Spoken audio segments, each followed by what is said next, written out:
है ना, लेकिन नीट के लिए भी इंपॉर्टेंट है तरह से। तो चलिए स्टार्ट करते हैं। इस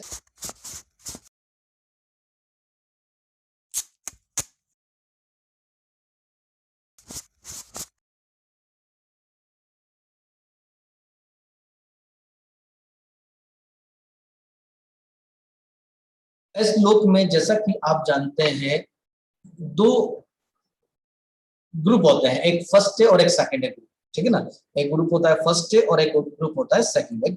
दो ग्रुप को मिला के एस ब्लॉक बोलते हैं। फर्स्ट ए ग्रुप में आने वाले जो एलिमेंट है उनका अगर हम जनरल इलेक्ट्रॉनिक कॉन्फ़िगरेशन की बात करें, आउटर मोस्ट शेल के इलेक्ट्रॉनिक कॉन्फ़िगरेशन की बात करें तो वो होता है NS1। बहुत ही सिंपल सी बात है। और सेकंड ए ग्रुप के जो एलिमेंट्स है उनका आउटर मोस्ट शेल कॉन्फ़िगरेशन देखा जाए तो क्या बनेगा, NS2। एक है NS1 और एक है NS2, ठीक है ना। एनएस में जो एन लिखा हुआ है ये क्या है, आउटर मोस्ट शेल का नंबर। यानी कि जैसे हम बात करें पोटेशियम की, पोटेशियम फोर्थ पीरियड का एलिमेंट है तो उसका आउटर मोस्ट शेल का कॉन्फ़िगरेशन बन गया 4s1। इस तरह से 5s1 6s1 चलता जाएगा, कोई खास बात नहीं।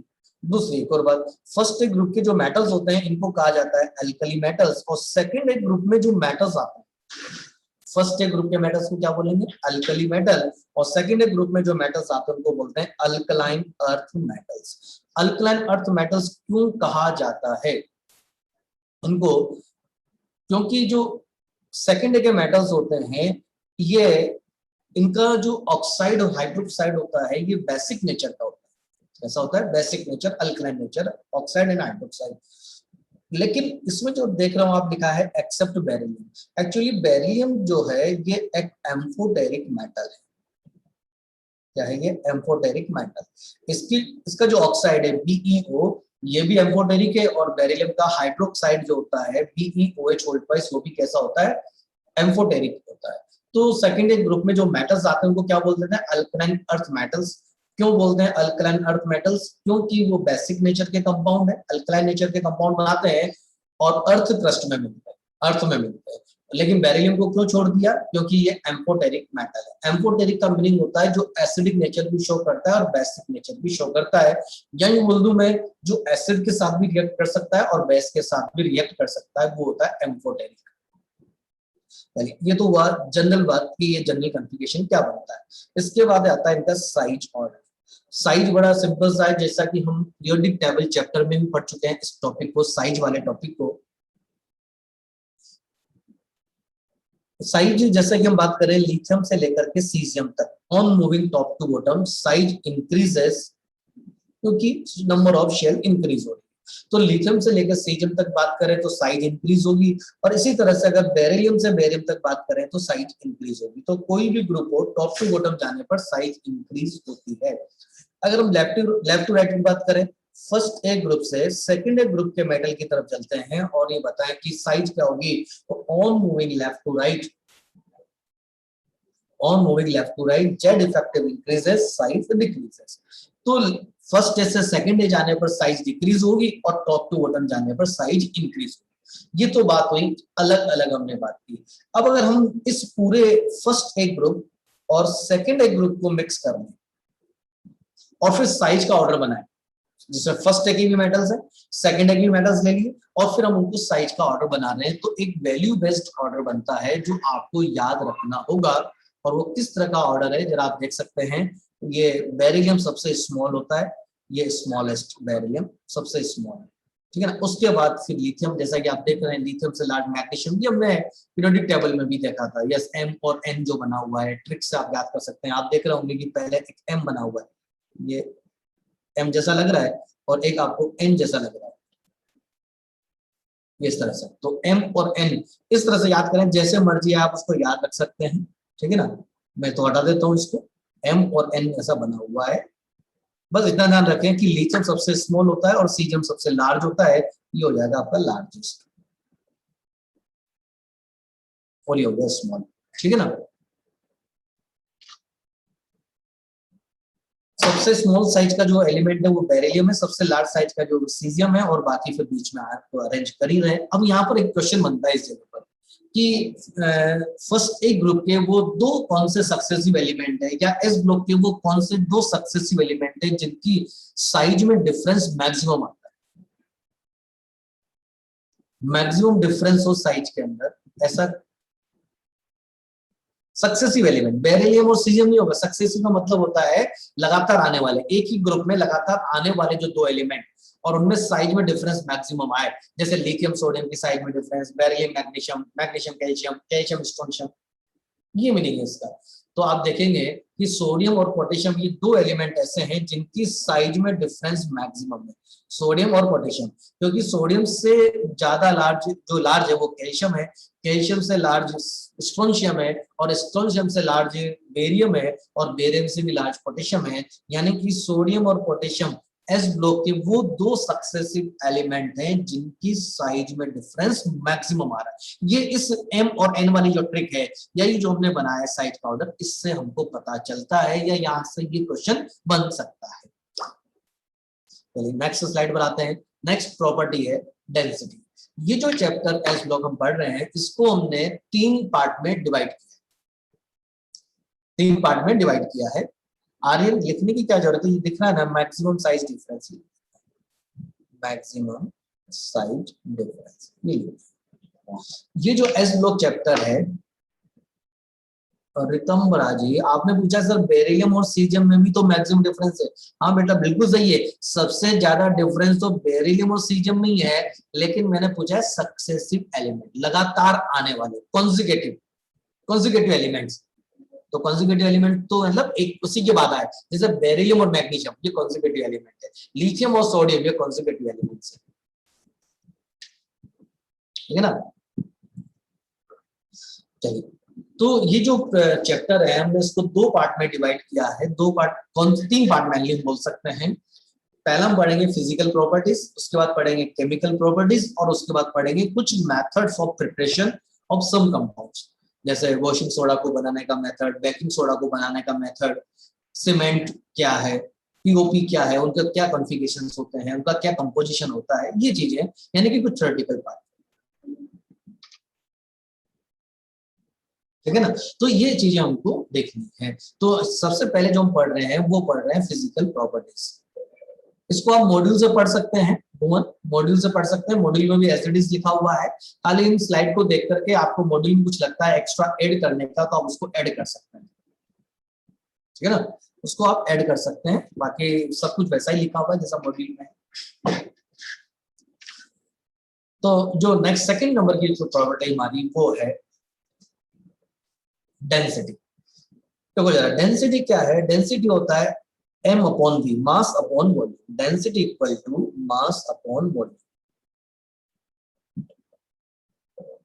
मास इंक्रीज होगा तो डेंसिटी इंक्रीज होगी, मास अगर इंक्रीज होता है तो डेंसिटी इंक्रीज होगी, और अगर वॉल्यूम इंक्रीज होता है तो डेंसिटी डिक्रीज होगी, ठीक है ना।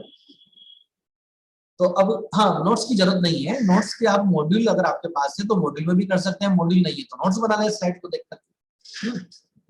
लेकिन ये जरूर ध्यान रखना कि मॉड्यूल में जो लिखा हुआ है उसमें अगर मैंने कुछ एक्स्ट्रा यहाँ बताया है स्लाइड में, तो उसको जरूर वहां ऐड करें, ठीक है ना। हैंडआउट आपके पास होते ही है, उन हैंडआउट से आप उनको ऐड कर सकते हैं, देख सकते हैं, ताकि पढ़ने का आपको एक ही जगह मिले सारा। चलिए अब सुनना जरा, मास यहाँ पर डोमिनेटिंग फैक्टर होता है, ढंग से समझना जरा इस बात को। डोमिनेटिंग फैक्टर यानी कि डेंसिटी को डिसाइड करने के लिए जो डोमिनेटिंग फैक्टर है वो मास है, लेकिन इसका मतलब ये नहीं है कि वॉल्यूम अफेक्ट नहीं करेगा डेंसिटी को। वॉल्यूम भी अफेक्ट करता है डेंसिटी को, लेकिन वॉल्यूम तब अफेक्ट करता है डेंसिटी को जब वो अचानक से सडनली वो बहुत ज्यादा हो जाए या सडनली वो बहुत कम हो जाए। यानी कि वॉल्यूम, अब वॉल्यूम किससे रिलेटेड, यहाँ पर वॉल्यूम रिलेटेड साइज से, क्योंकि जिस एटम की साइज लार्ज है उसका वॉल्यूम भी ज्यादा है। जरा एक बात समझना, साइज लार्ज होने का मतलब रेडियस लार्ज है, और रेडियस अगर ज्यादा है तो 4/3 पाई आर क्यूब, जो कि वॉल्यूम का फॉर्मूला है। क्या फॉर्मूला है वॉल्यूम का? 4/3 पाई आर क्यूब। यानी कि अगर आर बढ़ेगा मतलब रेडियस बढ़ेगा तो वॉल्यूम भी बढ़ेगा, सिंपल सी बात है। इसका हम जो बोल सकते हैं, साइज अगर इंक्रीज होता है तो वॉल्यूम भी इंक्रीज होता है। तो इसका मतलब ये हुआ कि वॉल्यूम भी अफेक्ट करेगा डेंसिटी को, लेकिन वॉल्यूम तब अफेक्ट करेगा डेंसिटी को जब वो बहुत ज्यादा हो जाए या बहुत कम हो जाए, यानी कि चेंजेस ज्यादा आ जाए। वरना जो डोमिनेटिंग फैक्टर होता है वो कौन होता है? मास। अब इस बात को जरा सुनना मुझे, जैसे मैं फर्स्ट एक ग्रुप की बात करूं, फर्स्ट एक ग्रुप यानी कि लिथियम से लेकर सीजियम तक, लिथियम, सोडियम, पोटेशियम, रुबिडियम और सीजियम में टॉप टू बॉटम जाने पर मास बताना जरा, मास इंक्रीज और डिक्रीज, लिथियम से सीजियम मास इंक्रीज और डिक्रीज, इंक्रीज, वेरी गुड। यानी कि अगर मास इंक्रीज हुआ यानी कि लिथियम, सोडियम, पोटेशियम, रुबिडियम और सीजियम टॉप टू बॉटम जा रहे हैं, मास इंक्रीज हो रहा है, और अगर मास इंक्रीज हो रहा है तो डेंसिटी क्या होनी चाहिए थी, इंक्रीज। जैसा कि अभी मैंने कहा कि मास इंक्रीज होने से डेंसिटी इंक्रीज होती है, ये ऑर्डर बनना चाहिए था, क्योंकि डोमिनेटिंग फैक्टर लिखा भी हमने किसको है, मास। लेकिन ये जो सोडियम और पोटेशियम है, आपको पता है सोडियम और पोटेशियम की साइज में डिफरेंस बहुत ज्यादा है, अभी लिखा हमने कि साइज में डिफरेंस ज्यादा है, पोटेशियम की साइज लार्ज है। अगर साइज लार्ज हो गई तो वॉल्यूम ज्यादा हो जाएगा, मतलब सोडियम और पोटेशियम में पोटेशियम का वॉल्यूम ज्यादा है, अब वॉल्यूम अगर ज्यादा हुआ है तो डेंसिटी क्या हो जाएगी, कम, इसलिए पोटेशियम की डेंसिटी कम होती है और वो पहले आता है, तो पोटेशियम की डेंसिटी कम होने की वजह से वो पहले आएगा। तो एक रीजन और देखना जरा सोडियम और पोटेशियम का ऐसा क्यों हुआ। अगर मैं सोडियम का कॉन्फ़िगरेशन लिखता हूं तो वो बनता है 3s1 और पोटेशियम का कॉन्फ़िगरेशन लिखता हूं तो वो बनता है 4s1, यानी कि पोटेशियम का कॉन्फ़िगरेशन ये लिखा जा सकता है कि इसमें 3D सबशेल तो आ चुका है, पोटेशियम का कॉन्फ़िगरेशन लिखूं तो मैं ये लिख सकता हूँ 3D0 4s1, क्योंकि 4s फिल करने से पहले इसमें 3D आ चुका होता है, क्या हो चुका था, 3D आ चुका होता है। क्यों 3D आ चुका होता है, क्योंकि 4s में इलेक्ट्रॉन आया, अब 3D सबशेल तो आ गया लेकिन उसमें इलेक्ट्रॉन नहीं आया, इसका मतलब क्या हुआ कि पोटेशियम में इस 3D सबशेल ने केवल उसके वॉल्यूम को बढ़ाया है, उसकी साइज को बढ़ाया है, साइज बढ़ने से उसकी डेंसिटी क्या हो जाएगी, कम, वॉल्यूम इंक्रीज तो डेंसिटी डिक्रीज हो जाएगी, इसलिए पोटेशियम पहले आ जाता है और सोडियम को यहाँ लिखना होता है, ये थोड़ा चेंज हो जाता है, इसलिए करेक्ट ऑर्डर बनता है ये लिथियम और उसके बाद पोटेशियम, फिर सोडियम और फिर सीजियम, तो ये बनेगा ऑर्डर डेंसिटी का, करेक्ट ऑर्डर बनना चाहिए था ये वाला, जबकि ये वाला बनेगा, ये करेक्ट है। क्यों, क्योंकि सोडियम और पोटेशियम को आपको इंटरचेंज करना है, ठीक है ना। अब इसी तरह से सुनना जरा, सेकंड ए ग्रुप में बात करें, बिल्कुल ऐसा का ऐसा ही सेकंड ए ग्रुप में, मैं यहाँ पहले तो सेकंड ए ग्रुप के एलिमेंट्स लिखता हूँ, पहले तो इसको ये सब लिखा ही आपके सामने, सोडियम और पोटेशियम में से, वापस सुन लेना, सोडियम और पोटेशियम में से पोटेशियम की साइज लार्ज है, पोटेशियम की साइज, सोडियम और पोटेशियम में साइज अचानक से बढ़ गई, सडनली बढ़ गई, अभी मैंने जरा यहाँ बताया आपको कि सोडियम और पोटेशियम में तो साइज में डिफरेंस ही मैक्सिमम है पूरी एस ब्लॉक में, ठीक है ना। तो सोडियम और पोटेशियम में साइज पोटेशियम की बहुत लार्ज हो जाने की वजह से उसका वॉल्यूम बढ़ गया, वॉल्यूम बढ़ गया तो डेंसिटी कम होगी, इसलिए वो यहाँ पर आ गया, ठीक है ना। अब बोलते सर अब अगर इसकी साइज लार्ज है तो वॉल्यूम ज्यादा हो तो डेंसिटी और कम क्यों नहीं हो गई, लिथियम से भी कम क्यों नहीं हो गई, या सोडियम की डेंसिटी सीजियम से ज्यादा क्यों नहीं हो गई, ये हम नहीं बता सकते कि वो कहाँ जाएगा, ये वैल्यू बेस्ड है, वैल्यू के अकॉर्डिंग इतनी ही इंक्रीज हो पाई है कि वो सोडियम वहां पहुंचा है, सीजियम भी तो रुबिडियम से ज्यादा, हाँ तो सीजियम और रुबिडियम में सीजियम का साइज लार्ज है लेकिन इसका मास भी तो ज्यादा है ना, सीजियम का मास डोमिनेटिंग फैक्टर है, डोमिनेटिंग फैक्टर मास है तो मास बढ़ेगा तो डेंसिटी बढ़ेगी, वॉल्यूम अफेक्ट करेगा जब जब डिफरेंस बहुत ज्यादा हो जाए, वरना वॉल्यूम अफेक्ट नहीं करता। अब देखना जरा मीटर, अब सेकेंड ग्रुप का बना रहा हूं, जरा फिर समझ, beryllium, magnesium, calcium, strontium and barium, ठीक है ना। अभी देखो जरा, beryllium, magnesium, strontium, calcium, strontium, barium, पहले बताना जरा मुझे, बेरिलियम से बेरियम जाने पर मास इंक्रीज हो रहा है या डिक्रीज, तो मास क्या हो रहा है, इंक्रीज, इंक्रीज हो रहा है, मास अगर इंक्रीज होगा तो डेंसिटी क्या होगी, इंक्रीज, इसको समझना है, डेंसिटी इंक्रीज, तो ये mass increases, density increases, mass increase होगा तो डेंसिटी क्या होगी, इंक्रीज होगी, करेक्ट।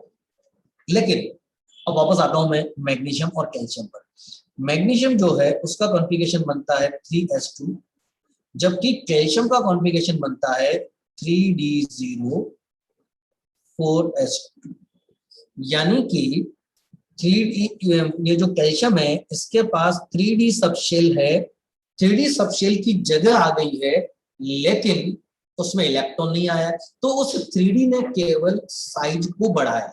और अगर साइज बढ़ेगा तो वॉल्यूम बढ़ेगा, और वॉल्यूम बढ़ेगा तो डेंसिटी, वॉल्यूम बढ़ेगा तो डेंसिटी क्या होगी, डिक्रीज। इसलिए कैल्शियम यहां पहले आया। तो जो फैक्टर सोडियम और पोटेशियम में लगा था कि आपको पोटेशियम को पीछे लेना पड़ा था, सेम वही फैक्टर मैग्नीशियम और कैल्शियम में। जिस तरह से सोडियम पोटेशियम में इंटरचेंज किया, सेम वैसे ही मैग्नीशियम और कैल्शियम में इंटरचेंज किया। अब ये कैल्शियम यहाँ पहुंच गया। अब सुनना जरा, तो कैल्शियम तो पहले आ जाएगा, मैग्नीशियम उसके बाद जाएगा। आप मुझे बता सकते हैं कि इस पूरे एस ब्लॉक में लिथियम से लेकर सीजियम तक और बेरिलियम से लेकर के बेरियम तक सबसे स्मॉल साइज का कौन है पूरे एस ब्लॉक? फर्स्ट और सेकंड ये दोनों को मिलाने के बाद सबसे स्मॉल साइज किसकी है? वो है बेरिलियम। यानी कि बेरिलियम जो है वो है बहुत स्मॉल साइज का, स्मॉलेस्ट। अच्छा मुझे बताना, अगर बेरिलियम की साइज बहुत स्मॉल है तो उसका वॉल्यूम कम है कि ज्यादा है? लेस और मोर? कम है। अच्छा वॉल्यूम अगर कम होगा तो डेंसिटी क्या होगी? वॉल्यूम अगर कम है तो डेंसिटी ज्यादा। इसका मतलब अब सुनना, ये जो बेरिलियम है, इस बेरिलियम की साइज कम होने की वजह से, पूरे एस ब्लॉक में सबसे कम साइज हो जाने की वजह से वॉल्यूम बहुत कम है, वॉल्यूम कम है तो डेंसिटी ज्यादा है। अब डेंसिटी ज्यादा है तो ये पहुंचेगा इसके इस जगह पर, ये जो मैंने ब्लैक वाली लाइन बनाई यहां पर। अब सुनना जरा, मैग्नीशियम और कैल्शियम हुआ इंटरचेंज, मैग्नीशियम और कैल्शियम इंटरचेंज हुआ और बेरिलियम पहुंच गया कैल्शियम वाले से भी आगे। अब देखो जरा करेक्ट ऑर्डर क्या है, जरा देखना। ये यहाँ पर, ये मैंने यहाँ पहले से बनाया हुआ है, जो यहाँ बना ये पहले से ही बना है। ये कैल्शियम जो पहुंच जाएगा इधर, मैग्नीशियम पहुंच जाएगा यहाँ, और बेरिलियम पहुंचेगा इस जगह पर। तो करेक्ट ऑर्डर ये आएगा, कैल्शियम, फिर आएगा मैग्नीशियम, फिर उसके बाद ये बेरिलियम। बेरिलियम की डेंसिटी ज्यादा होगी। अमित कह रहा है कि सर बेरिलियम का अगर साइज बहुत छोटा है, बहुत स्मॉल है, तो वॉल्यूम बहुत कम है, तो डेंसिटी ज्यादा होनी चाहिए, और इतनी ज्यादा हो जानी चाहिए कि बेरियम से भी आगे पहुंच जाए। हाँ, लेकिन बेरियम से आगे नहीं जाता क्योंकि बेरियम का मास बहुत ज्यादा है, और मास डोमिनेटिंग फैक्टर है। मास क्या है? Dominating factor. और मास के अकॉर्डिंग तो वो इतना ही पहुंच पाया। अब ये हमको कैसे पता लगा कितना पहुंच पाया? तो ये तो वैल्यू बेस्ड था, क्योंकि ऑर्डर हमारे पास पहले से था, हम उसको एक्सप्लेन कर रहे हैं कि ये इतना यही पहुंचेगा, ये इसी जगह पहुंचेगा, बेरियम मैग्नीशियम के आगे आएगा, ठीक है ना? तो ये इस तरह से, तो यानी कि आप अगर इस ऑर्डर को समझ करके याद करेंगे तो जल्दी याद होगा कि ये सीक्वेंस इस तरह से बना है। देखो जरा, दो तरह की चीजें हैं, या तो आप इसको सीधा याद कर लेते, फर्स्ट डे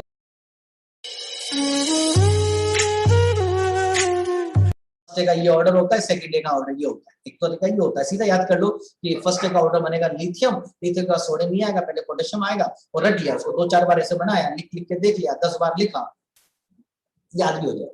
लेकिन वो याद तो हो जाएगा पर उसको आप जल्दी भूल जाओगे, ठीक है ना? याद तो हो जाएगा क्योंकि याद लर्न तो करना ही है, लेकिन थोड़ा सा समझ करके याद कर लिया ना कि लिथियम के बाद जो है सोडियम नहीं आता, पोटेशियम इसलिए आता है, उसकी साइज लार्ज थी, उसका वॉल्यूम तो ज्यादा हो गया, डेंसिटी कम होगी, थोड़ा पीछे। तो ये एग्जाम में कभी भी रीजन नहीं पूछा जाता, ध्यान रखना। ये लक्ष्य ने बात की, क्या रीजन पूछेंगे? नहीं पूछेंगे, सीधा सीधा वॉल्यूम आपको डेंसिटी का ऑर्डर बताना है, which of the following has maximum density, चार ऑप्शन दे दिए, बस इतना सा होता है।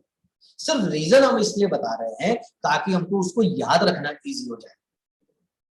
सीधा सीधा आपको तो वॉल्यूम का ऑर्डर बताना है, कभी भी साइज का कोई रीजन नहीं होता है। साइज आपको पूछेगा इसमें से लिथियम बेरिलियम में से कौन बड़ा है, ऐसा होता है। बोर्ड में कैसे आएगा? बोर्ड में तो आता नहीं 11th का चैप्टर, है ना? तो ये रीजन है जिससे आप याद रख सकते हैं। तो ये हुआ आपका डेंसिटी। नेक्स्ट, डेंसिटी के बाद आता है फ्लेम टेस्ट। फ्लेम टेस्ट क्या है पहले तो जरा इसको समझ लें। जो एस ब्लॉक के मेटल्स होते हैं, इन एस ब्लॉक के मेटल को जब फ्लेम पर लेके जाते हैं तो फ्लेम से ये एनर्जी लेते हैं, और इनके जो लूजली बाइंड इलेक्ट्रॉन है, जो इनके आउटर मोस्ट शेल के इलेक्ट्रॉन है, लूजली बाइंड इलेक्ट्रॉन या आउटर मोस्ट शेल के इलेक्ट्रॉन, वो फ्लेम से एनर्जी लेकर के हायर एनर्जी लेवल में जाते हैं, और जब हायर से वापस लोअर में आते हैं तो एनर्जी इमिट करते हैं, जिसकी वजह से हमको कलर दिखाई देता है।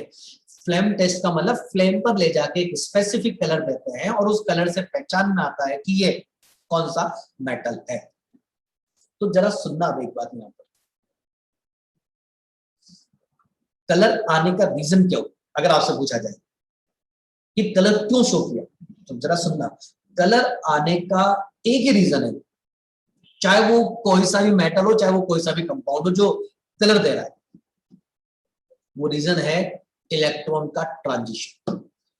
जैसे ही कहीं से उसको एनर्जी मिले, अच्छा कहीं से भी नहीं, विजिबल रीजन वाली लाइट होनी चाहिए, उसको जैसे ही एनर्जी मिलेगी विजिबल रीजन से, अगर उसके इलेक्ट्रॉन ट्रांजिशन कर पा रहे हैं, उसके इलेक्ट्रॉन एक्साइट होकर के हायर एनर्जी लेवल में जा रहे हैं, फिर लोअर में आ रहे हैं, ट्रांजिशन अगर हो रहा है तो ही कलर दिखाई देगा। कलर आने का मेन रीजन ये होता है, और हम क्या समझ रहे होते हैं कलर आने का रीजन, कि अनपेड इलेक्ट्रॉन है तो कलर आएगा, अनपेड इलेक्ट्रॉन नहीं है तो कलर नहीं आएगा। ये कोई रीजन नहीं हुआ। अनपेड इलेक्ट्रॉन मतलब पैरामैग्नेटिक है तो कलर्ड होगा, डायमैग्नेटिक है तो कलरलेस होगा, ये कोई रीजन नहीं है। ढंग से सुन लेना, कलर जहां कहीं भी आप देखते हैं, किसी भी कंपाउंड में आप कलर देखते हैं ना, उसका रीजन अनपेड इलेक्ट्रॉन नहीं होता है, उसका रीजन होता है इलेक्ट्रॉन ट्रांजिशन कर रहा है, कहीं से कहीं इलेक्ट्रॉन इधर उधर जा रहा है, इलेक्ट्रॉन अपनी जगह से हिल रहा है, एनर्जी एनर्जी लेकर के इलेक्ट्रॉन ट्रांजिशन कर रहा है, हायर एनर्जी लेवल में, फिर लोअर में, फिर हायर में, फिर लोअर में, फिर हायर में, फिर लोअर एनर्जी लेवल, ऐसे चल रहा है। इसलिए कलर आ रहा है, कलर आने का रीजन ही होता है। और वो जो एनर्जी ली जाती है ना ट्रांजिशन के लिए, अगर वो विजिबल रीजन से मिल रही है ना, तो ही कलर दिखाई देता है। तो ढंग से सुन लेना, किसी ने कहा था मेरे से कि सर पैरामैग्नेटिक तो कलर है, नहीं, कोई जरूरी नहीं, पैरामैग्नेटिक है तो कलर। जैसे मुझे बताना जरा, एक दो एग्जांपल आपको देता हूँ। O2, ऑक्सीजन की बात करूं मैं, O2 की, O2, ये जो मॉलिक्यूल मैंने लिखा है O2, ये पैरामैग्नेटिक होता है कि डायमैग्नेटिक होता है, ये बताओ जरा आपको। O2 एमओटी में पढ़ चुके हैं, पैरामैग्नेटिक होता है, मतलब इसके लिए तो एमओटी पढ़नी पड़ेगी हमको कि O2 पैरामैग्नेटिक, तो O2 जो है वो पैरामैग्नेटिक है, जबकि कलरलेस है। कैसा है? कलरलेस, कोई कलर नहीं होता इसका, ठीक है ना। अब जरा एक और बात सुनिए, एक कंपाउंड बताता हूं मैं आपको, AgI में सिल्वर +1 स्टेट में, तो इसका D10 कॉन्फ़िगरेशन बनता है। क्या बनेगा? D10 configuration. अच्छा D10 लिखूं मैं, D10 लिखा मैंने, तो बता सकते हो D10 का मतलब अनपेड इलेक्ट्रॉन प्रेजेंट है क्या? D10, अगर D में 10 इलेक्ट्रॉन फिल कर किए जाए तो अनपेड इलेक्ट्रॉन नहीं है। चलिए, यहाँ जो आयन है वो I- है, I नेगेटिव, और I नेगेटिव का कॉन्फ़िगरेशन होता है P6 इनर्ट गैस वाला। आप बताना मुझे, P6 जो लिखा गया है, इसमें कोई अनपेड इलेक्ट्रॉन है क्या? नहीं है। ना तो सिल्वर में कोई अनपेड इलेक्ट्रॉन है, और ना आयोडीन में कोई अनपेड इलेक्ट्रॉन है, और फिर भी इसका कलर होता है येलो। फिर भी कैसा है? Yellow colour.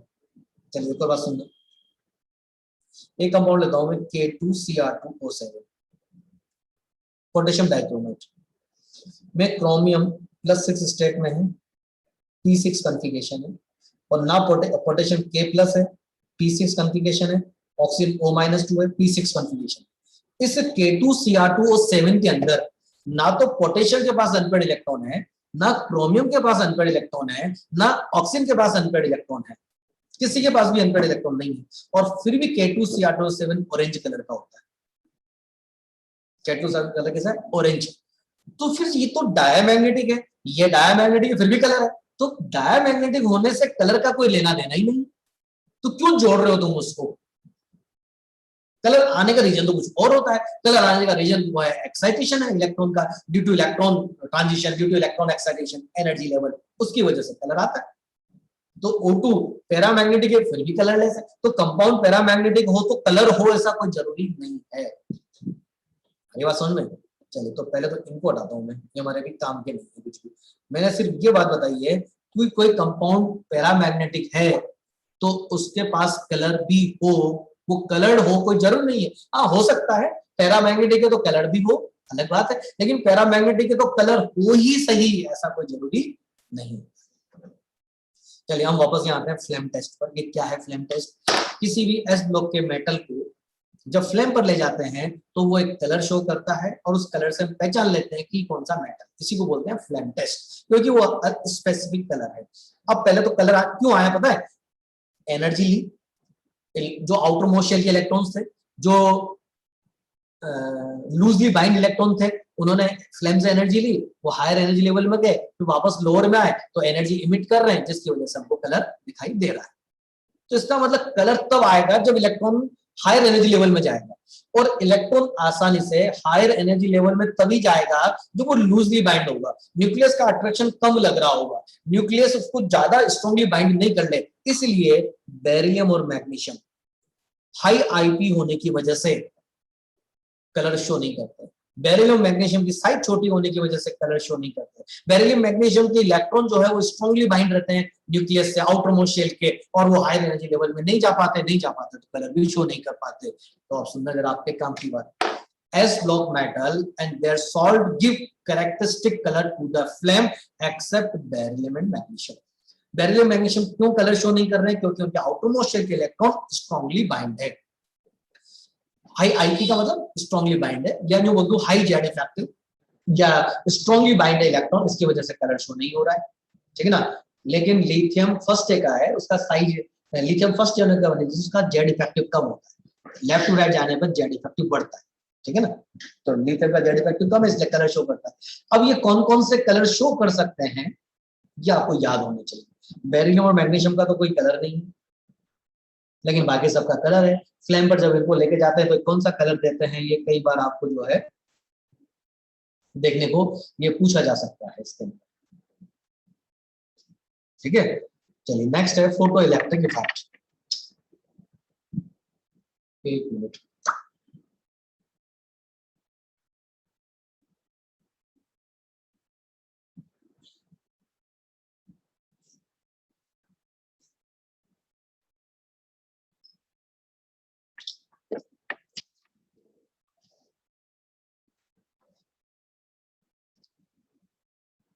ठीक है।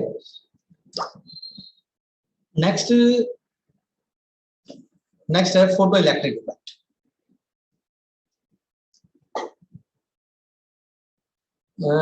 किसी का कलर अगर सेम है तो कैसे पता चलेगा कौन सा है? हाँ, तो नहीं पता चल पाएगा, ये तो आइडिया लग जाएगा ये दोनों में से कुछ हो सकता है, फिर उसको किसी और तरीके से टेस्ट करेंगे। कई सारे टेस्ट होते हैं, एक एलिमेंट के लिए कई सारे टेस्ट करने पड़ते हैं, तो उसको कंफर्मेशन टेस्ट भी कहा जाता है। चलिए अब फोटो इलेक्ट्रिक इफेक्ट देखो। फोटो इलेक्ट्रिक इफेक्ट बड़ा सिंपल सा है, वैसे तो ये फिजिक्स का टॉपिक है, आप इसमें पढ़ते हैं फोटो इलेक्ट्रिक इफेक्ट क्या है। फोटो इलेक्ट्रिक इफेक्ट में हम क्या करते हैं कि जो मेटल होता है उस मेटल की सरफेस पर एक सुटेबल फ्रीक्वेंसी की लाइट गिराते हैं, और उस लाइट को लेकर के जो सरफेस वाले एलिमेंट है, सरफेस वाले जो एटम है, वो एनर्जी वो इलेक्ट्रॉन को इमिट करते हैं, इसको बोलते हैं फोटो इलेक्ट्रिक इफेक्ट।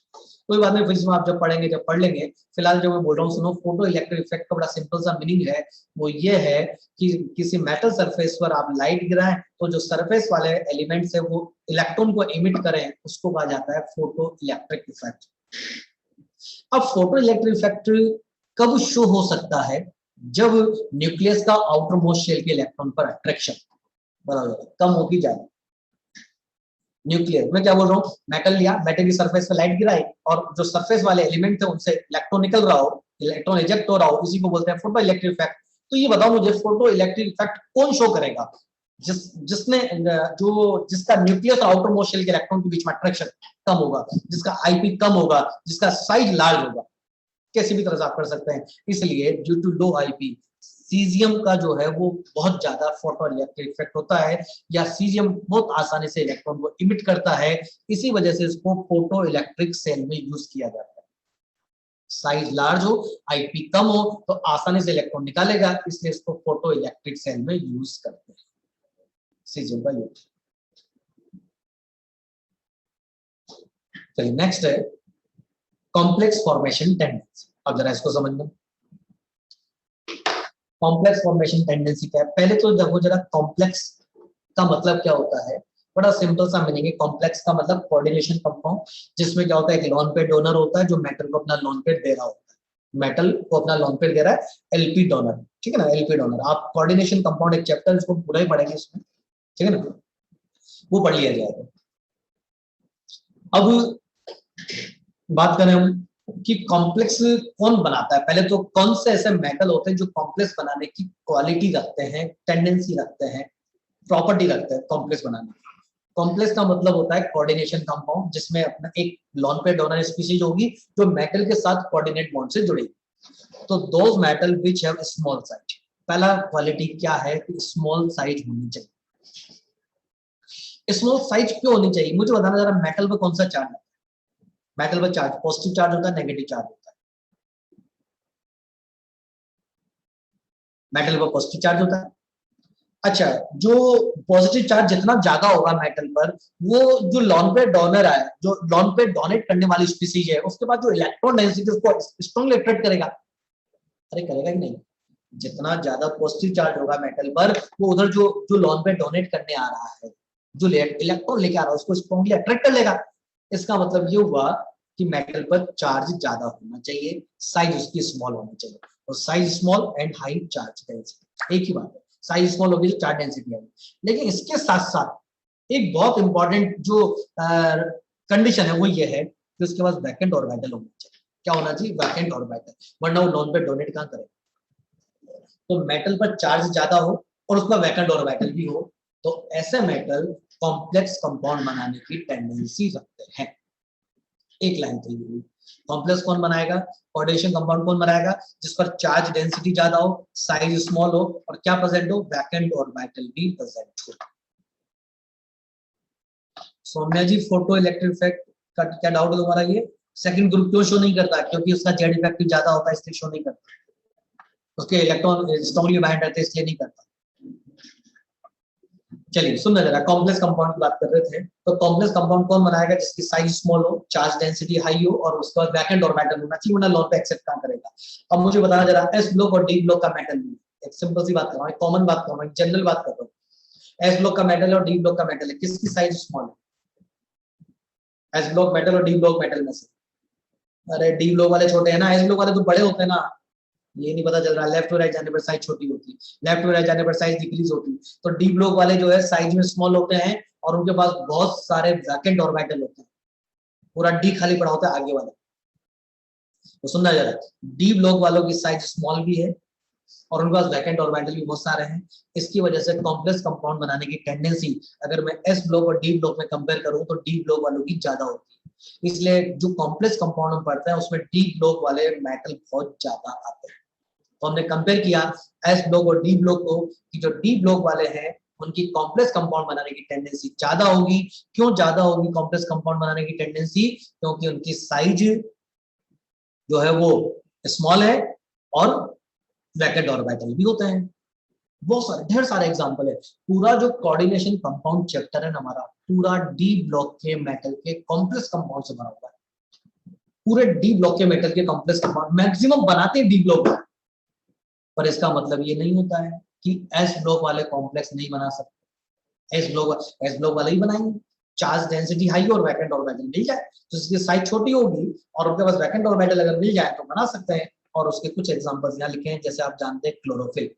क्लोरोफिल एक कॉम्प्लेक्स कंपाउंड है, और किस मेटल का? मैग्नीशियम का। तो मैग्नीशियम का कॉम्प्लेक्स होता है क्लोरोफिल। इसी तरह से है BeF, देखो जरा, बेरिलियम। बेरिलियम के पास वैकेंट ऑर्बिटल है, तो ये फ्लोराइड है, अपना लॉन पेयर इसको दे देगा। ये मैंने कई बार लिखा, फिर लिखता हूँ जरा देखना। ये है BeF2। BeF2 के पास ये मैंने ले ली 2 F नेगेटिव। बेरिलियम के पास वैकेंट ऑर्बिटल है, तो ये F नेगेटिव अपना लॉन पेयर इसको देगा, ये F नेगेटिव लॉन पेयर इसको देगा। तो जैसे ही देगा ये बन जाएगा BeF4 और चार्ज हो जाएगा -2। अब ये BeF4 मतलब 2 F नेगेटिव जुड़े। अब यहाँ F नेगेटिव नहीं था, Na साथ में था, यहाँ Na प्लस था, तो 2 Na इसके आगे लगा दो, तो Na2BeF4 हो गया, चार्ज हटा दो इसके आगे, ये बन गया कॉम्प्लेक्स। ये बन जाता है Na2BeF4। नहीं, रिएक्शन को याद नहीं रखनी है, वैसे ये क्वेश्चन आपके उसमें मॉड्यूल का क्वेश्चन ही है। मैंने सिर्फ ये बताया कि बेरिलियम वही कॉम्प्लेक्स बना सकता है, और इस तरह से एक रिएक्शन है कि जिसमें F नेगेटिव ना लॉन पेयर दिया है, ठीक है ना। हाई चार्ज डेंसिटी का मतलब साइज छोटी होगी तो चार्ज डेंसिटी अपने आप ही ज्यादा हो जाएगी। चार्ज डेंसिटी का मतलब तो ये हुआ ना, साइज स्मॉल है तो चार्ज डेंसिटी हाई हो जाएगी।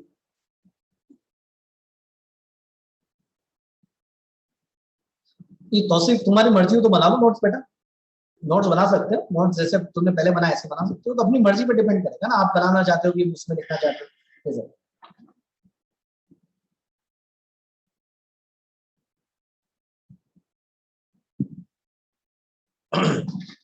चलिए तो ये बन गया। इसी तरह से एक लिथियम हाइड्राइड है और एल्यूमिनियम हाइड्राइड है, ठीक है ना। यहाँ पर एल्यूमिनियम के पास वैकेंट ऑर्बिटल है, तो ये H, यहाँ H नेगेटिव था, उसने अपना लॉन पेयर दे दिया एल्यूमिनियम को। वैकेंट ऑर्बिटल प्रेजेंट था, तो लिथियम के पास वैकेंट ऑर्बिटल है, H नेगेटिव अपना लॉन पेयर दिया, यानी कि H नेगेटिव आगे जुड़ गया, तो ये AlH3 तो पहले से ही था, एक H नेगेटिव और आगे जुड़ गया, तो ये बन गया AlH4, चार्ज हो गया -1, इसको बैलेंस कर दिया लिथियम से, तो बन गया लिथियम AlH4। थोड़ा सा समझ करके याद करेंगे तो वैसे ही याद हो जाएगी, क्या रिएक्शन कोई बहुत बड़ी बात नहीं है। बस ये बोल सकता हूँ कि डी ब्लॉक वालों की मैक्सिमम होती टेंडेंसी, इसलिए एस ब्लॉक वालों के एग्जांपल कम मिलते हैं।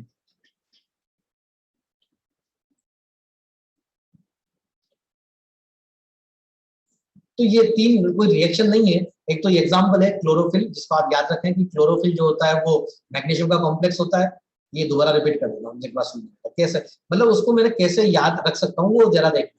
सिंपल सी रिएक्शन है, कोई खास बात नहीं है। सेकंड वाली रिएक्शन है, सेकंड वाली रिएक्शन ऐसा है, ये है BeF2। अब पहले तो ये पता होना चाहिए BeF2 में बेरिलियम के पास वैकेंट ऑर्बिटल भी है कि नहीं, ठीक है ना। वैकेंट ऑर्बिटल होता है, इसके बाद दो वैकेंट ऑर्बिटल है बेरिलियम के पास। अब आया NaF, Na प्लस और F माइनस, और ये दो लाए हम 2NF। ये जो F नेगेटिव था, इसने क्या किया, अपना लॉन पेयर दे दिया इस बेरिलियम को, और ये दो है F नेगेटिव, तो एक और F नेगेटिव में लॉन पेयर दे दिया। तो जैसे लॉन पेयर दिया, ये BeF2 की जगह बन गया BeF4, और चार्ज लगा दिया आपने उस पर -2, ये बन गया। दो दो फ्लोरीन तो पहले से, दो और आगे जोड़ गए। अब ये जो -2 चार्ज है, ये बैलेंस करेगा सोडियम, तो -2 की जगह दो सोडियम लगा दो आगे, तो Na2 बन गया। अब इस चार्ज को हटा दो यहाँ से, -2। ये रिएक्शन एक्चुअली तो रिएक्शन कुछ नहीं है, ठीक है ना, ये बन गया। तो Na2BA4, मतलब बेरिलियम ने क्या बनाया है, कॉम्प्लेक्स बनाया है। चलो थर्ड वाला देखना, थर्ड वाला भी ऐसे ही हो रहा है। थर्ड में क्या है, यहाँ लिखता हूँ थर्ड वाली रिएक्शन। एक है आपका Li प्लस और H माइनस लिथियम हाइड्राइड, साथ में था AlH3। ये जो एल्यूमिनियम, इसका वैकेंट ऑर्बिटल है। पहले आप एल्यूमिनियम का कॉन्फ़िगरेशन लिख के देख लेना, पता चल जाएगा। ये H नेगेटिव आके इससे जुड़ा, तो ये बन गया AlH4, और चार्ज आ गया माइनस। अब इस माइनस को कौन बैलेंस करेगा, ये लिथियम, तो रिएक्शन तो लिथियम के साथ हुई थी ना, तो लिथियम यहाँ लगा दिया। अब आपने लिथियम लगा दिया, माइनस हटा दो, बस ये बन गया। अब मैं आपसे क्वेश्चन पूछता हूँ यहाँ पर, ये जो थर्ड वाली रिएक्शन है, इसमें दो रिएक्टेंट है। थर्ड वाली रिएक्शन में दो रिएक्टेंट है, LiH और AlH3, ठीक है ना। बता सकते हो इसमें से कौन लुईस बेस है, LiH और AlH3 में से लुईस बेस की तरह कौन एक्ट कर रहा है, ये क्वेश्चन बनता है इस रिएक्शन में। ऐसे रिएक्शन लिखी हुई है आपके सामने, LiH और AlH3, और रिएक्शन लिख दी, लिथियम एल्यूमिनियम हाइड्राइड बना दिया, और आपसे पूछा बताना जरा इसमें से लुईस बेस कौन हुआ। क्योंकि तो किसी ने लॉन पे डोनेट किया तो वो लुईस बेस है, और किसी ने लॉन पे एक्सेप्ट किया तो वो लुईस एसिड है।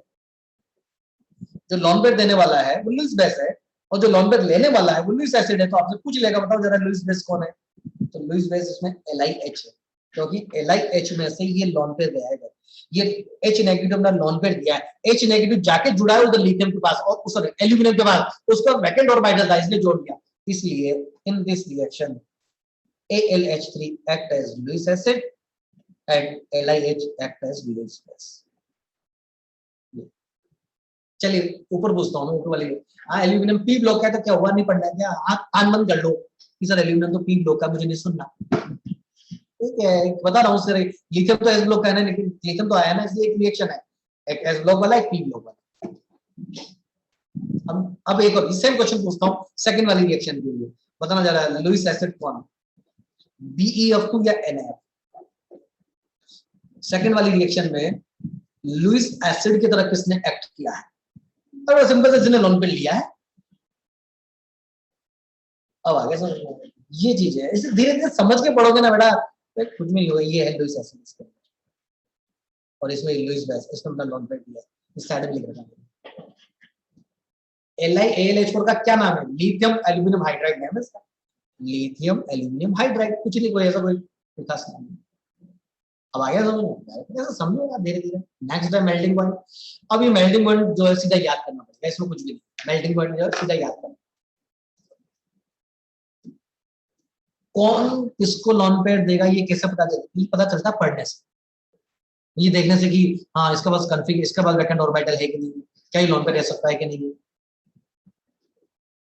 मिस्टर कुणाल कुमार, लिथियम के पास वैकेंट ऑर्बिटल नहीं है तो लिथियम ने एक्सेप्ट नहीं किया। लिथियम ने कोई लॉन पेयर एक्सेप्ट ही नहीं किया। एल्यूमिनियम ने एक्सेप्ट किया लॉन पेयर, तो एच नेगेटिव वहां जाके जुड़ा है। पढ़ने से पता चलता है कई सारी चीजें।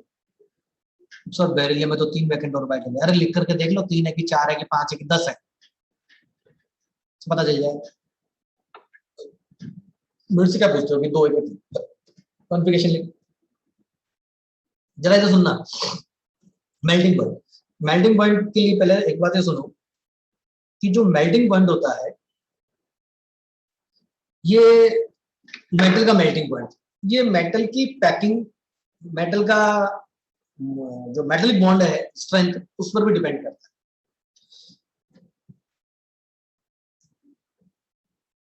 ठीक है ना, जो मेटल है, तो मेटल का जो मेल्टिंग पॉइंट होता है वो मेटल मेटल के बीच में कितना स्ट्रॉन्ग बॉन्ड है उस पर भी डिपेंड करता है। उस मेटल का क्रिस्टल किस तरह का है, उसकी पैकिंग एफिशिएंसी कैसी है, क्लोजली पैक्ड लूजली पैक्ड, कई सारी चीजों पर डिपेंड करता है मेल्टिंग पॉइंट। केवल एक बात पर डिपेंड नहीं करता है। लेकिन इन सारी बातों में से जो मेन फैक्टर है ना, वो है metallic bond strength, metal metal के बीच का बॉन्ड स्ट्रेंथ। और मेटेलिक बॉन्ड स्ट्रेंथ जो है, metallic bond strength MBS, directly proportional to number of electrons which participate in metallic bond formation। सुना जाएगा, मेटल का मेल्टिंग पॉइंट, मेटल का मेल्टिंग पॉइंट कई सारे फैक्टर पर डिपेंड करता है। उन कई सारे फैक्टर में से जो एक फैक्टर मेनली है वो है मेटेलिक बॉन्ड स्ट्रेंथ। और मेटेलिक बॉन्ड स्ट्रेंथ डिपेंड करती है कि कितने इलेक्ट्रॉन बॉन्डिंग में पार्टिसिपेट कर रहे हैं। तो जरा एक बात सुनना, जो फर्स्ट एस ब्लॉक के मेटल्स होते हैं, कौन से ब्लॉक के, एस ब्लॉक के मेटल्स, उनके आउटर मोस्ट शेल के इलेक्ट्रॉन बॉन्डिंग में पार्टिसिपेट करते हैं मेटेलिक बॉन्ड बनाने में। कौन से इलेक्ट्रॉन, जैसे लिथियम लिथियम का, सोडियम सोडियम का बॉन्ड है, पोटेशियम पोटेशियम का बॉन्ड है, ठीक है ना, सीजियम सीजियम का बॉन्ड है, ये ले लूंगा कैल्शियम कैल्शियम का बॉन्ड है। भाई कैल्शियम मेटल है तो पूरे सारे कैल्शियम ही है ना, भाई कैल्शियम तो मेटल है तो सारे मेटल है, सारे कैल्शियम है। अगर मान ली बेरियम का कॉम्प्लेक्स है, बेरियम का क्रिस्टल है तो सारे बेरियम। तो आपस में जो बॉन्ड है वो कौन से इलेक्ट्रॉन बॉन्डिंग में पार्टिसिपेट कर रहे हैं, आउटर मोस्ट शेल के इलेक्ट्रॉन। यानी मीनिंग सुनना जरा, कि जो एस ब्लॉक के मेटल्स होते हैं, इन एस ब्लॉक के मेटल्स में आउटर मोस्ट शेल के इलेक्ट्रॉन मेटेलिक बॉन्ड बनाने में पार्टिसिपेट करते हैं। जबकि डी ब्लॉक में, डी ब्लॉक के जो मेटल्स हैं उनका मेटेलिक बॉन्ड बनाने में आउटर मोस्ट शेल के एस वाले इलेक्ट्रॉन के साथ साथ N-1 डी के जो अंदर वाले जो इलेक्ट्रॉन है वो भी पार्टिसिपेट करने लगते हैं, अंदर वाले अनपेड इलेक्ट्रॉन। तो वापस सुनना क्या लाइन बोली, एस ब्लॉक में मेटेलिक बॉन्ड बनाने में आउटर मोस्ट शेल के एस वाले, एस सबशेल वाले इलेक्ट्रॉन बॉन्डिंग में पार्टिसिपेट करते हैं। जबकि डी ब्लॉक में आउटर मोस्ट शेल वाले जो इलेक्ट्रॉन है, जो आउटर मोस्ट शेल के एस वाले इलेक्ट्रॉन है, उनके साथ साथ N-1 डी के अनपेयर्ड इलेक्ट्रॉन भी मेटेलिक बॉन्ड बनाने में पार्टिसिपेट करते हैं।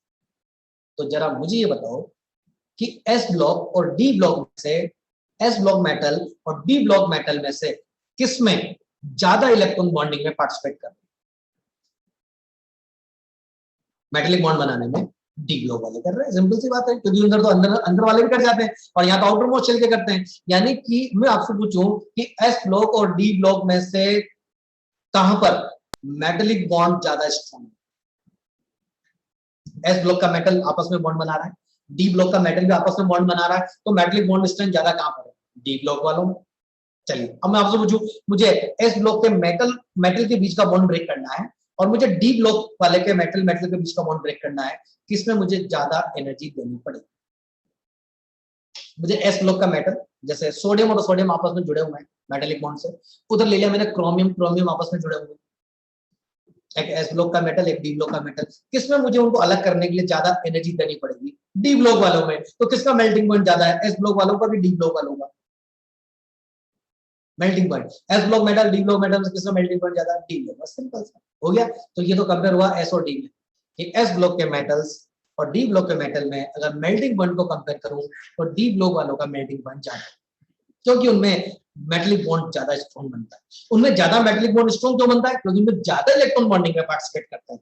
अब आउट इधर एस ब्लॉक में तो केवल एस वाले करते हैं, वहां एस के साथ साथ डी वाले भी करते हैं, सिंपल सी बात हुई।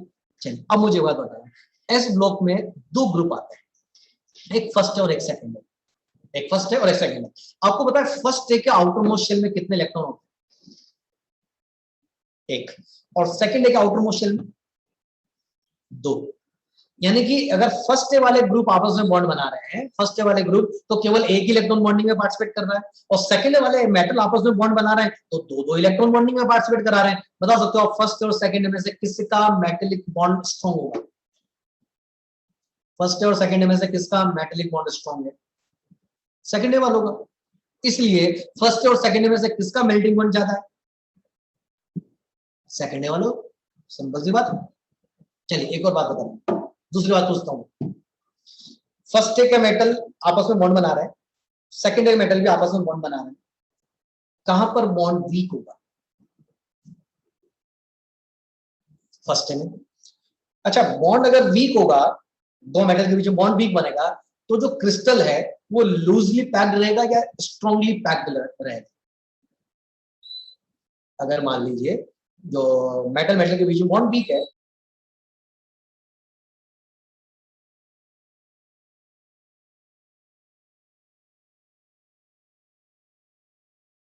तो लूजली पैक्ड क्रिस्टल रहेगा, और एक जो है वो स्ट्रांगली पैक्ड क्रिस्टल रहेगा, ठीक है ना।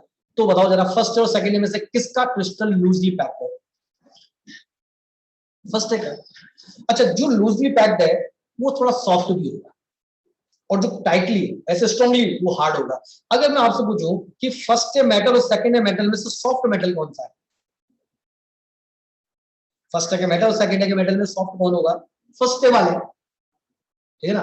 और आपको पता है ऊपर से नीचे जाने पर, टॉप टू बॉटम जाने पर साइज बढ़ती है, साइज बढ़ती तो बॉन्ड वीक होता है कि बॉन्ड स्ट्रांग होता है, टॉप टू बॉटम जाने पर साइज इंक्रीज तो बॉन्ड क्या होगा, वीक। तो इसका मतलब ये हुआ कि टॉप टू बॉटम जाने पर साइज इंक्रीज होती है, बॉन्ड वीक होता जाता है, तो मेल्टिंग पॉइंट भी कम होता जाता है। इसलिए टॉप टू बॉटम जाने पर मेल्टिंग पॉइंट कम होगा। पहला तो ये फर्स्ट डे के मेटल हो और सेकंड डे के मेटल है तो सेकंड डे का मेल्टिंग पॉइंट ज्यादा।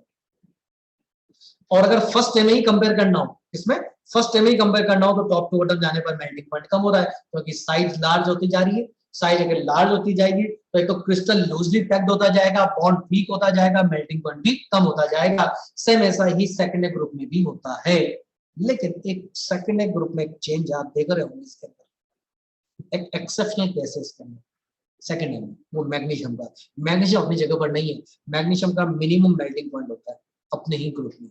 ये इसके क्रिस्टल स्ट्रक्चर की वजह से ऐसा होता है, जिसको आपको रीजन में नहीं जाना है, सीधा याद रखना है कि सेकंड एक ग्रुप में मैग्नीशियम का मेल्टिंग पॉइंट मिनिमम, बाकी सब अपनी जगह पर। On moving top to bottom size increases, bond strength decreases, melting point decreases. First में भी ऐसा ही है, सेकंड में ऐसा ही है, लेकिन सेकंड में मैग्नीशियम को निकालना सबसे पीछे लिख देना।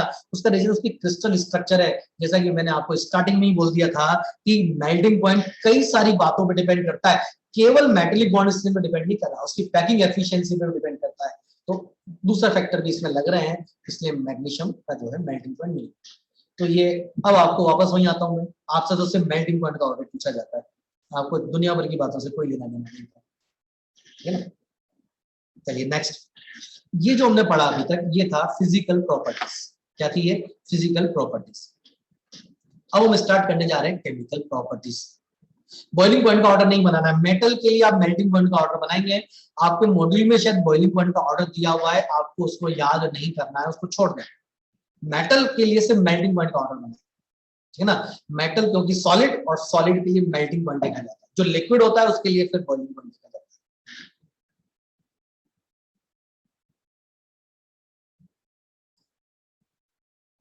हाँ फर्स्ट ग्रुप और सेकंड ग्रुप में फर्स्ट ईयर का कम होता है, सेकंड ईयर का ज्यादा होता है। ऑक्सीजन स्टेट क्या है, ऑक्सीजन स्टेट फर्स्ट ईयर वाले +1, सेकंड ईयर वाले +2।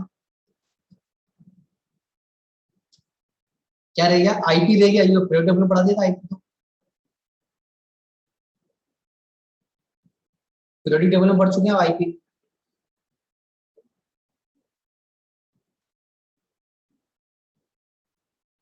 नहीं, सारी जो चीजें थी, कंडक्टिविटी जिसमें ज्यादा इलेक्ट्रॉन हो ज्यादा कंडक्टिविटी शो करेगा। नहीं, इतना तो खुद ही दिमाग लगाओ। फर्स्ट में एक ही इलेक्ट्रॉन मूव कर सकता है, सेकंड में दो दो इलेक्ट्रॉन मूव कर सकते हैं। कंडक्टिविटी फर्स्ट और सेकंड में सेकंड की ज्यादा। हाँ, एसआरपी और एसओपी ये आप पढ़ेंगे इलेक्ट्रोकेमिस्ट्री चैप्टर में। एक और उसमें एसआरपी और एसओपी वाला इलेक्ट्रोकेमिस्ट्री जो फिजिकल केमिस्ट्री का चैप्टर है, इलेक्ट्रोकेमिस्ट्री, उसमें पढ़ेंगे। पूरी सीरीज याद करनी पड़ेगी, यहाँ तो इसकी जरूरत ही नहीं, ठीक है ना। एसओपी और एसआरपी का मतलब standard oxidation potential, standard reduction potential, ये आप इलेक्ट्रोकेमिस्ट्री का बात है। एक रिड्यूसिंग नेचर का मैं बात करूंगा, उसमें थोड़ा समझाऊंगा, वहां जरूरत पड़ेगी, फिलहाल उसको नहीं पढ़ा रहा है रिड्यूसिंग नेचर, तो इसलिए नहीं पढ़ा। अब आते हैं हम केमिकल प्रॉपर्टीज पर। केमिकल प्रॉपर्टीज यानी कि रिएक्टिविटी। अब जैसे ये हमने वहां आईपी में पढ़ लिया था, फिर दोबारा पढ़ा रहे, तो कुछ चीजें हम पीरियोडिक टेबल में पढ़ चुके थे, कुछ चीजें हम केमिकल बॉन्डिंग में पढ़ चुके हैं। मैंने जैसे कहा था आपसे, केमिकल बॉन्डिंग में हमने काफी कुछ जो है ये पढ़ लिया।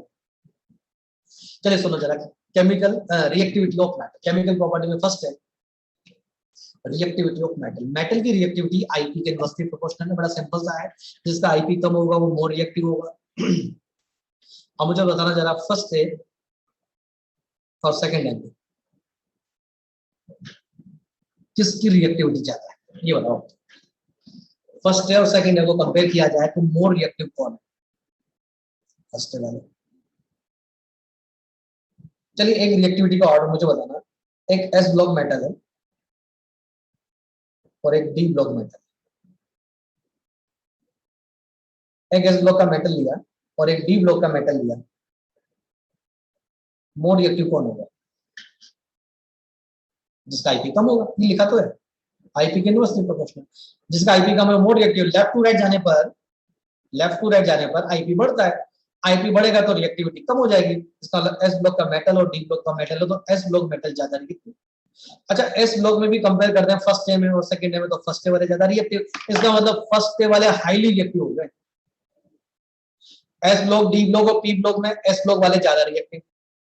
एस ब्लॉक में भी फर्स्ट और सेकंड में कंपेयर कर ले तो फर्स्ट ए वाले ज्यादा रिएक्टिव। इसका मतलब तो ये हो गया ना कि फर्स्ट ए वाले हाईली रिएक्टिव मेटल्स हो गए। फर्स्ट ए वाले क्या हो गए, हाईली रिएक्टिव मेटल्स, ये मतलब हुआ। अगर हाईली रिएक्टिव मेटल्स हो गए तो इनको फिर केरोसिन में रखा जाता है, highly reactive metals, that's why stored in kerosene, kerosene में रखा जाता है first. Alkali metal due to low IP are most reactive metal, इसलिए वो नेचर में फ्री स्टेट में एग्जिस्ट नहीं करते। फ्री स्टेट का मतलब सोडियम फ्री नहीं मिलेगा आपको, साथ में किसी न किसी कंपाउंड की फॉर्म में मिलता है। केरोसिन में रखा जाता है ताकि वो रिएक्ट ना करें, एयर के कांटेक्ट में नहीं आए, उससे खुद से रिएक्ट ना कर ले, सब देखा जाता है। ईएन से नहीं देखना है, वाले में मर्जी से नहीं बनाना है, ईएन से देख लिया, आईपी के इनवर्सली प्रोपोर्शनल है। चलिए अब मुझे बात बताना, फर्स्ट ग्रुप का तो ये ऑर्डर बन गया, लिथियम से लेकर सीजियम तक इंक्रीजिंग ऑर्डर बनेगा, ये हमने पीरियोडिक टेबल में बना दिया था। ऐसे बेरिलियम से लेकर बेरियम तक ये बन जाएगा ऑर्डर। और ये बताना जा रहा है लिथियम और बेरिलियम में रिएक्टिविटी ऑर्डर। हाँ, केरोसिन से रिएक्ट नहीं करते हैं, केरोसिन में रखते हैं ना सोडियम को, क्यों नहीं रखते, सोडियम को भी केरोसिन में रखा जाता है, लिथियम को नहीं रखते, बताऊंगा। आप तो ये बताओ जो मैं पूछ रहा हूँ, लिथियम और बेरिलियम में से आपको रिएक्टिविटी का ऑर्डर बनाना है,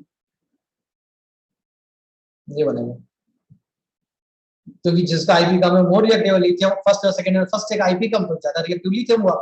अब मुझे अब सुनना जरा एक बात, फर्स्ट ए ग्रुप में सबसे कम reactive lithium, first A group में लीस्ट रिएक्टिव लिथियम, सेकंड ए ग्रुप में least reactive beryllium. First A group में लीस्ट रिएक्टिव लिथियम, सेकंड ए ग्रुप में लीस्ट रिएक्टिव बेरिलियम, और लिथियम बेरिलियम में भी beryllium least reactive, it means beryllium is least reactive metal in S block. बात समझ में आई?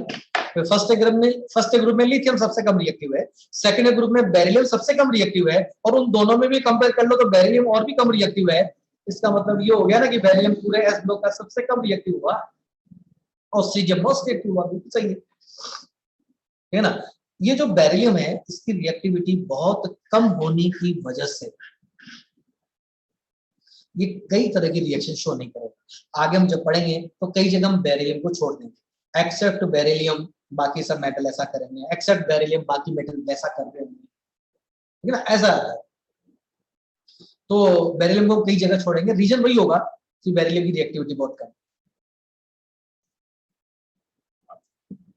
चलिए, ये तो हो गया रिएक्टिविटी मेटल। तो फर्स्ट ग्रुप में ऑर्डर बनना चाहिए, सेकंड ग्रुप में ऑर्डर बना ले, टॉप टू बॉटम इंक्रीजिंग और लेफ्ट टू राइट जाने पर डिक्रीजिंग ऑर्डर बनेगा, ठीक है ना।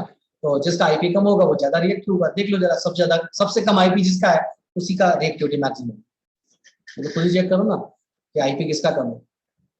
मेरे से क्या पूछ रहे हो कि किसकी रिएक्टिविटी ज्यादा है। देख लो, ये आपके सामने है, लिथियम से लेकर सीजियम तक। सीजियम सबसे ज्यादा ये बना दिया। फर्स्ट ग्रुप में सबसे ज्यादा रिएक्टिव सीजियम है, सेकंड ग्रुप में सबसे ज्यादा रिएक्टिव बेरिलियम, ये बना दिया। अब इन दोनों में ऑर्डर बना दो, लेफ्ट टू राइट जाएंगे, आईपी बढ़ेगा तो रिएक्टिविटी कम होगी। ये रहा, इसका मतलब सीजियम सबसे ज्यादा रिएक्टिव है।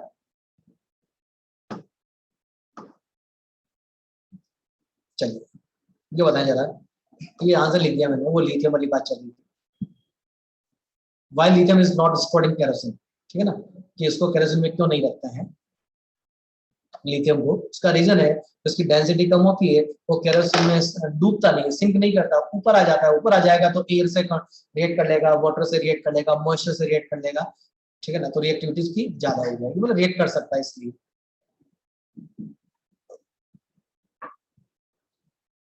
वाह, ये क्या लाइन लिखी बेटा, लेफ्ट टू राइट जाने पर जेड इफेक्टिव बढ़ता है तो आईपी भी बढ़ेगा। हाँ बिल्कुल सही ना, आईपी बढ़ेगा तो रिएक्टिविटी बढ़ेगी। रिएक्टिविटी क्यों बढ़ेगी, रिएक्टिविटी तो कम होगी ना। अरे Z effective increase, IP increase, reactivity decrease.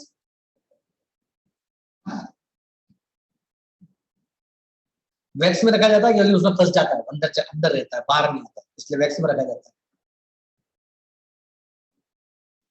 तो ये तो बात हुई रिएक्टिविटी की बात, कि reactivity of metal inversely proportional to IP. आपको तो एक लाइन सिंपल सी याद रखनी, जिसका आईपी कम है वो ज्यादा reactive. Mahadev Kumar, Z effective equal होता है, अच्छी बात है, लेकिन आईपी भी तो बढ़ता है, आईपी कम होता है ना, साइज बढ़ती तो। अरे जेड इफेक्टिव किसने देखा, top to bottom size increases, IP decreases, reactivity. कुछ भी लगाते जाएंगे, कुछ भी फैक्टर लगाएंगे तो खुद ही उलझते रह जाएंगे, इसलिए फैक्टर वही लगाएं जो मैं बोल रहा हूँ। चलिए, रिएक्शन विद एयर, नेक्स्ट जो प्रॉपर्टी हमारी एयर के साथ रिएक्शन। एयर के साथ रिएक्शन में क्या होता है कि जो एस ब्लॉक के मेटल्स हैं वो एयर के कांटेक्ट में आते हैं, उनके ऊपर ऑक्साइड की लेयर बन जाती है, जिससे वो डल हो जाते हैं। टर्निश, टर्निश का मतलब डल हो जाना। तो पहली लाइन ये है कि जो एस ब्लॉक के मेटल्स होते हैं, जैसे उनको एयर में एक्सपोज करेंगे, वो एयर के साथ रिएक्ट करके अपने ऊपर ऑक्साइड की लेयर बना देंगे। ऑक्साइड की लेयर बन जाने से, ऑक्साइड की लेयर बन जाने की वजह से जो है वो डल हो जाते हैं, शाइनिंग सरफेस नहीं हो पाती। ये मीनिंग इसका। अब ऊपर लिखा एक्सेप्ट बेरिलियम, ऐसा बेरिलियम क्यों नहीं करता, रीजन वही, आसानी से रिएक्ट नहीं करता। दूसरा है, नेक्स्ट पॉइंट है कि beryllium, except beryllium, all S block metal form metal carbonate in presence of moist air. ये देखो जरा, ये इंपॉर्टेंट है। इसमें नहीं लिखा है कि बेरिलियम को छोड़ दें। बेरिलियम को क्यों छोड़ रहे हैं, अभी मैंने बोला कि वो एक जो है एनर्जी, उसकी सॉरी रिएक्टिविटी बहुत कम है।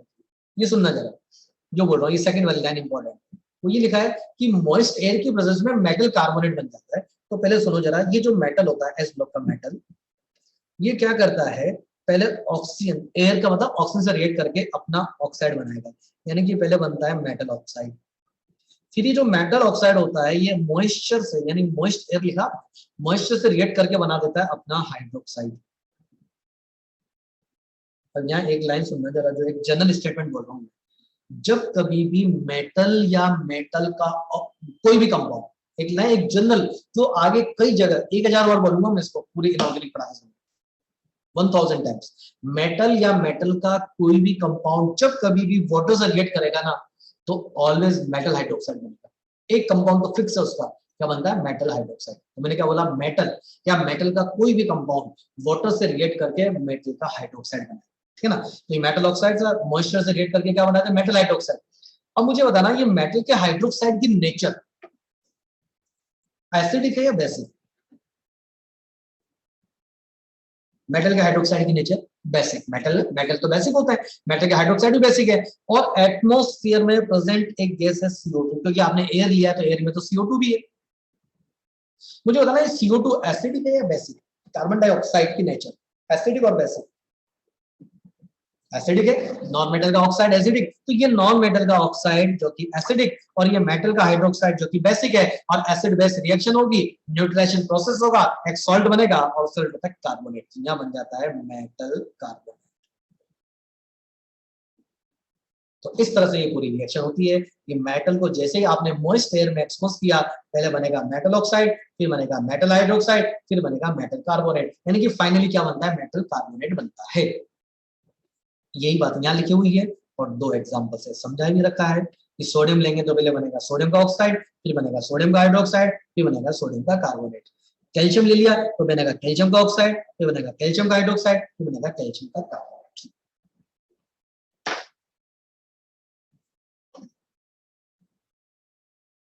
चलिए अब इसके बाद सुनना जरा नेक्स्ट। आज बहुत इतना